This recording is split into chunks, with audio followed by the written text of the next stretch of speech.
Welcome back to part 2 of your prison ministry volunteer training. Again, we're just so grateful that you are investing in this time of just training. Part 2, we're going to talk about prison rules and conduct. Kind of like what you can say, what can you not say, those sort of things. Now, in your DOC training, your Department of Corrections training, which will be done online through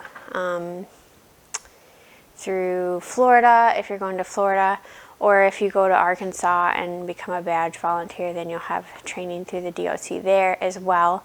Now they're going to take this, to a different level. You'll be going through like HIPAA rules and the PREA rules, which is the Prison Rape Elimination Act, and those are things that you're going to go through. So we're not going to talk about those kind of things. But this is just kind of like from our policies, things that we know will help you, and things that will just make you a better volunteer. So one of the first things I always tell people is security is always right. So if you're going through security and one of the officers, tell you can't bring something in, even if you know that you've taken it in before, they're just always right. And so we don't want to cause a stink. Sometimes we've had it where the same officer lets a certain thing in for 3 days, and then the 4th day they are just having a bad day and they decide they don't want you to take it in. And I know that feels really unfair, but our goal is to leave a good impression on everybody, no matter if they're having a good day or a bad day. Remember, we represent Jesus, and so fighting about it or making a stink will probably not get us in a good place. It'll get you uninvited, or it'll just give somebody an opportunity to make an issue out of every little thing that they can with you personally as a volunteer. So just keep that in your mind, that security is always right. And if we treat it that way, we usually have better interactions. And always be grateful to security. They have a big job, and I can't imagine, we come through, we have a lot of volunteers, and then we have a lot of equipment, and it can be really stressful for them, especially if they're about to change their shift or something. But just always be very grateful and kind to them.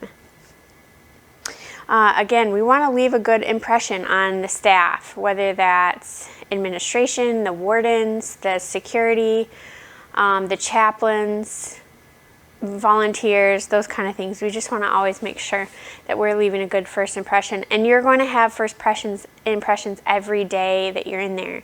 So it's kind of like, your mom saying, be on your best behavior, because there's always going to be people that are watching you. They're like, oh, I know these are Christian volunteers. I wonder what makes them different. And so it's really important, not because we want you to look perfect, but because you are representing Jesus, and that's the main thing.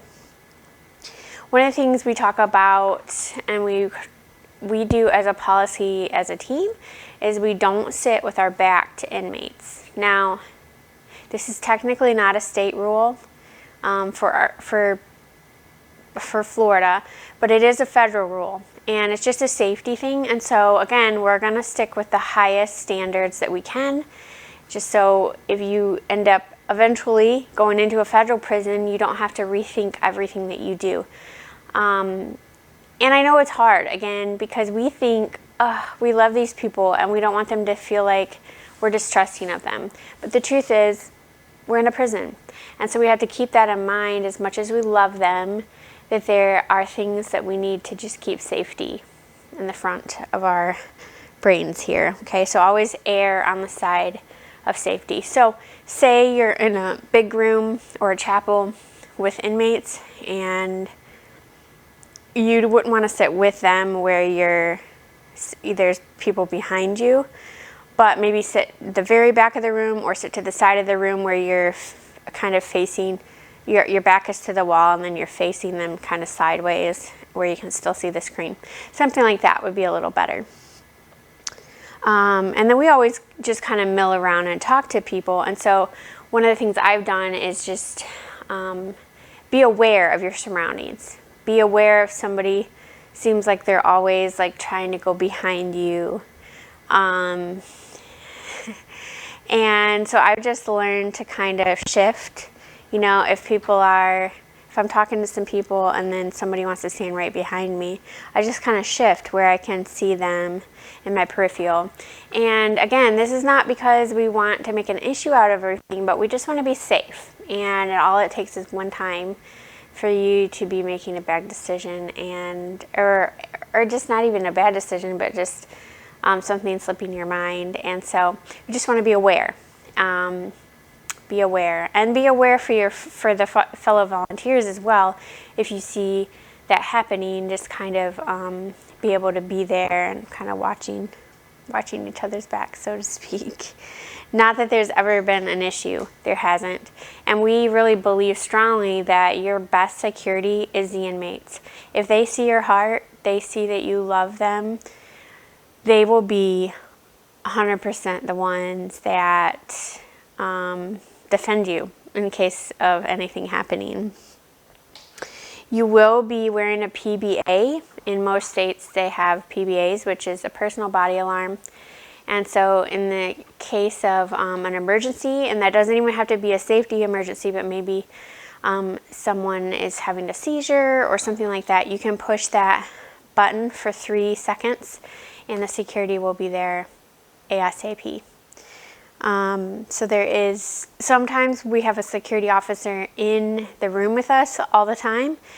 Some units we don't. And so this is just a good way to get a hold of security in an emergency if needed. Remember, this is a prison. Like I said, just be aware of your surroundings. Also want to mention that the security likes to be called officers, not guards. Because security guards is kind of like what people would do at a mall. Security officers are what they're called in prison. Okay, just make that distinction. And you just make a little more points when you call them the right thing. If you have any questions about random stuff, make sure you ask your leader. Whether that be, can I give them a second pencil? Or this person needs a piece of paper, or this person wants a book, or whatever. If you have any questions like that, just make sure you ask your leader. It's better to ask than to have to climb out of something. Our rule typically is if we can't give it to all the inmates, we don't give it to one. So if an inmate is asking for a second pencil, if we don't have enough to give everybody a second pencil, we typically say no. But to just be on the safe side, ask your leader, because they have discretionary measures for that. And we want to be careful because we have been locked down for something as small as a pencil. When inmates are not allowed, like they're only allowed certain things in their small area of possessions. And so if your pencil is not pre-approved, then they can get in big trouble for having something in the possession that isn't theirs, because that's considered contraband if it's not on their list of approved materials. So we want to be really careful not to just give out things, but make sure you listen to your leader. Your leader is trained. She has been in this a while, and so always heed her warnings. Ask her for counsel at different times, and if she doesn't know, she'll refer to the chaplain, and that's a good kind of rule. Just ask your leader, and often if she doesn't know, she'll refer to the chaplain, which is the spiritual leader and our leader. We work under the chaplains of each unit, so that's a good just kind of motto to live by. Ask your leader and refer to the chaplain. Now, sometimes you will come across inmates that are complaining, and they'll be complaining about the food, they'll be complaining about the quarters or the officers or something like that. Just, they don't like their living conditions or whatever. And that's hard because it is difficult. I mean, like you go to lunch and they have like 7 minutes to eat their lunch, and so they're just kind of herded through. And we realize that doesn't feel humane. But the truth is, we can choose our sin, but we can't choose our consequences. And so we just try to steer clear of those kind of conversations, because our goal is not to become a part of those divisive type conversations or to get on their side. There's nothing we can do about the conditions that they're living under, but just to help them learn to positively deal with the situation and grow and learn from where they are. So try not to get involved in those negative conversations. Sometimes inmates will ask you questions. They might have a Bible question, something that came up in the seminar. And maybe you have the answer. And so just listen to the Lord. If He gives you clearance to give an answer according to the Word of God, that's great. Or maybe you have a testimony from your own life. But sometimes the best answer is, I don't know. Let me get back to you. And from personal experience, there have been times when I'm like, I really like to give answers. When somebody comes and asks me a question, I really want to have an answer for them, because I feel like this is why they're here and they're asking a question. But the Lord has really taught me the importance of not just always spitting out an answer, but listening to His Spirit, because there are times that He wants to be the one to give them an answer. And so if I wait and I just say, hey, you know what? I don't know. Let me get back to you tomorrow. Sometimes in the night, the Lord will use Scripture and illuminate Scripture to that person, and He speaks to them in a way that my words would not have gone that far. And so that's our goal. Our goal is for them to seek the Lord for themselves instead of us being a middleman. And so don't be afraid to say, I don't know, I don't have the answer for that, or I need to look that up. We don't need to have all the answers. That's not the purpose of us going in. And so just remember that. You can take some pressure off of yourself to always have a ready, pat answer. On a rare occasion, a married team, like a husband and a wife, might go into a prison. So like say a married couple would go into a women's prison. Tim and I have done that together. Or sometimes a married couple will go into a men's prison. Tim and I have done that together. And we have some retired couples that do either or. And that's a really great opportunity. Typically that doesn't happen as a single girl unless it's in mass quantities, and we haven't done that in a long, long time. Just the safety precautions that obviously that would be, I think the last time that's happened was in Alaska, which would have been 2019. But I just want to mention this just in case there's a married woman listening to this who will end up in a men's prison, or you and your husband will be going into a women's prison. I just want to mention how important it is that you never counsel the opposite gender alone. This is something that could really get you in hot water, because all it takes is one inmate writing you up for something that you didn't say, or saying that you did something or you said something or whatever. And so we always even in the same gender prison, it's good to have. That's why we try to go in by twos at least. But as a married couple, it's so important that you never counsel, as a woman, you never counsel men alone, that your husband's always there if you're going to talk about something deep. And then vice versa, if you both are in a women's prison, that your husband never counsels a woman by himself.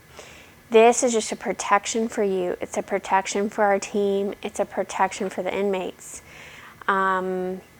Remember, these are women and men who have dealt with abuse, and they know the legal system, and so it's really important that we don't give any occasion for something to be ill said of you.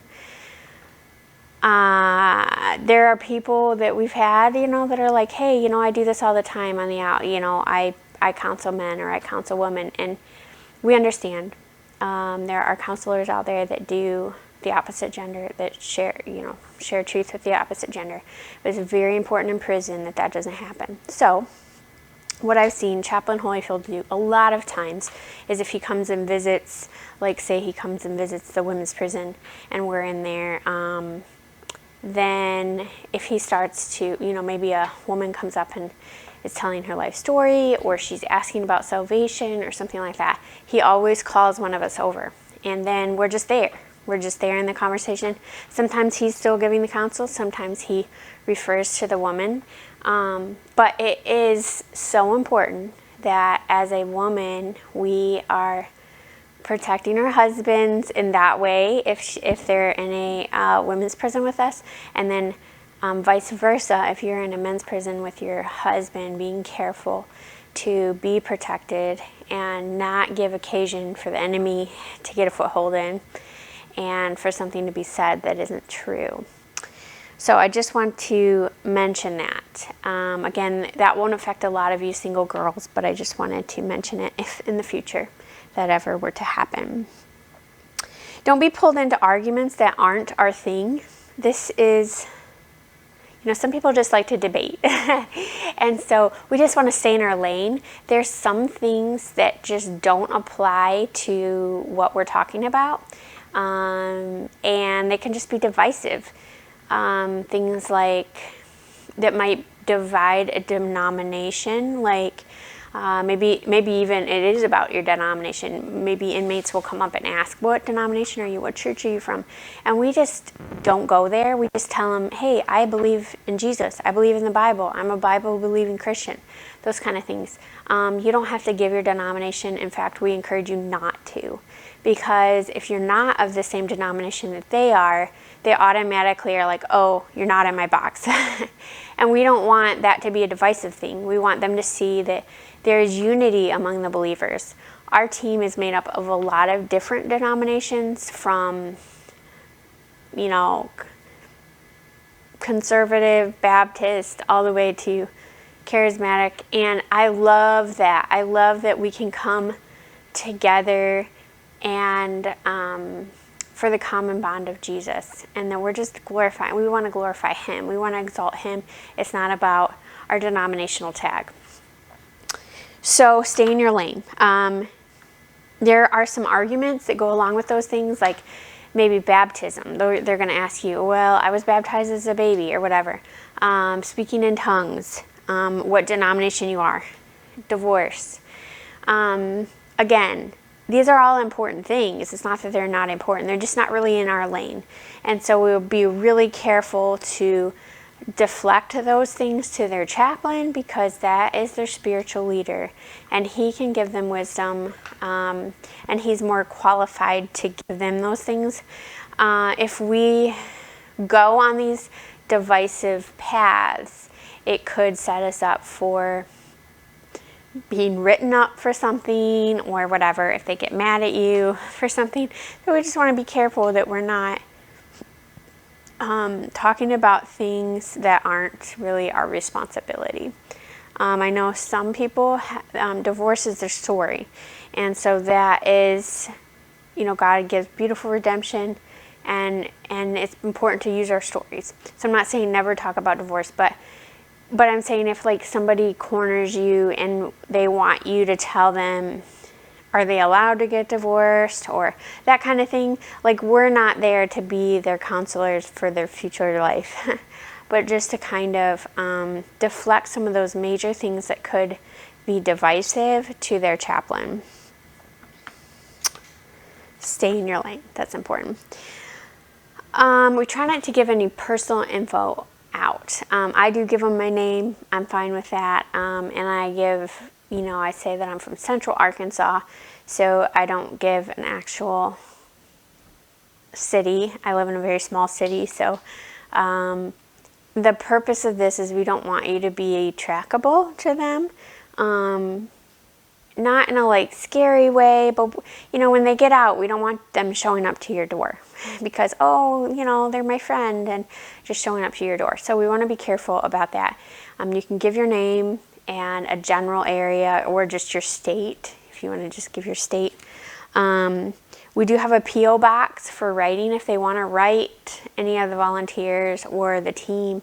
they can do so with our P.O. box. It's in a big city, so it's not trackable. But also keep in mind that if you're a Florida or an Arkansas volunteer for the state, which is what you're going to be if you go in, we can't write inmates. So it's only if you are not a volunteer for the state. So with that in mind, we can copy you the card or the letter, whatever, so you can read it. And then we have a couple people who are not state volunteers that have agreed to write people back, write women back for us. And so they will get a letter back, it just can't be from you, if that makes sense. What about physical touch? You know, as women, especially, you're dealing with a lot of difficult things in these seminars. It's hard to be like, you can't hug. But the truth is, you can't hug. Absolutely no hugs at all, ever. That's a no-no. No hugs. Now, you can shake their hand, and if you're praying with them, you can like hold their hand or whatever. But try not to make it an elongated prayer where you're holding their hand for 5 minutes, you know. So limit your physical touch, and definitely no hugs. Sometimes they'll come at you just because they're overwhelmed, and maybe they're going to try to give you a hug. And so we just try to, you know, kind of, and you're not being mean. In reception and orientation, they know the rules that they're not allowed to hug. So you're not being mean, you're just enforcing the rules that they already have.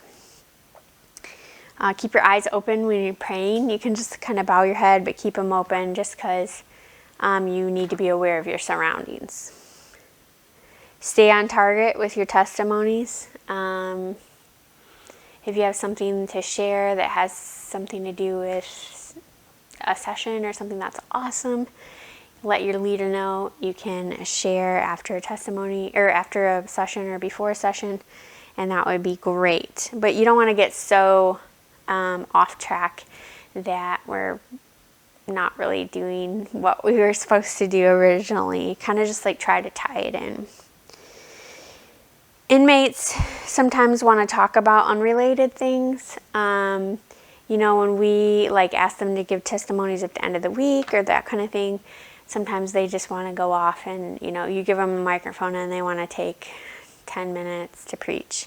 And so we want to try to stay on topic